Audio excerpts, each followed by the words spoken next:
কতদিন স্বামী ছাড়া থাকবো, স্বামী ছাড়া থাকতে থাকতে শীতকাল চলে গেল, গরমকাল আসতেছে, তারপরেও স্বামী জুটলো না কপালে। কেন আমার কপালটা কি এতটাই খারাপ নাকি? আচ্ছা, আমি কেমন দেখতে হাজবেন্ড ভালো? চাচ্ছেন আপনি? কেন আপু এত সে দুঃখ কিসের আপনার? যেমনই হোক না, দেখতে যেমনই হোক, বয়স যেমনই হোক, তাতে আমার কোনো আপত্তি নাই। তার মনটা ভালো হতে হবে।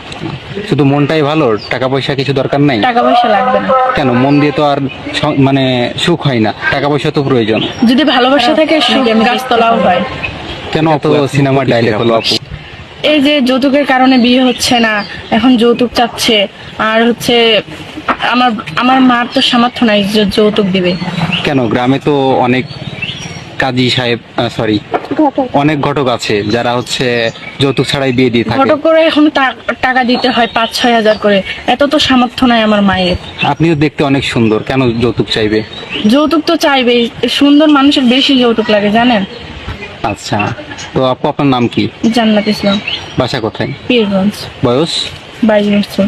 22 বছরের তরুণী। আপনি আমাদের কাছে কেন এসেছেন? বিয়ের জন্য। বিয়ের জন্য? কেন আমাদের কাছে আসলেই বিয়ে হবে, অন্য কোথাও থেকে বিয়ে হবে না? এটা এখানে আসলে বিয়ে হয় অনেক আপুরা, আমার আমার এলাকার অনেক জনের বিয়ে হয়েছে, তার জন্য এসেছি। যদি আমারও কপালে এমন কেউ জুটে। আচ্ছা, কেমন হাজবেন্ড চাচ্ছেন আপনি? এটা তো সিনেমার ডায়লগ হলো আপু। সিনেমার ডায়লগ না, এটা আমার মুখে কথা, আচ্ছা। মনের কথা। তো